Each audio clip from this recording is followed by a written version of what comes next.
अच्छा कहो मम्मी, का अक्सर ये दुनिया में देखिए था कि सभी चीज़ी से परेशान रहत था कि हम केहू के साथे अच्छाई करत है तो हमरे साथे बुराई होत है, अगर केहू के साथे हम जज करत है तो हमें अबजस मिलत है।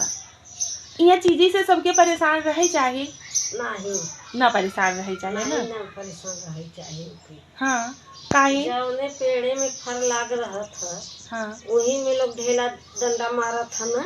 हाँ आय? हाँ और जौने पेड़े में नहीं फल लाग रहा था मन के जात है नहीं जाते ना। नहीं तो एके गलत इंसान अपने के समझ ही लेता समझे न चाहे। हाँ समझे कब न चाहे। हाँ हाँ ओके निसार दे चाहे भरम न करे चाहे कि हम ही परवा है हम ही के सब कहता है।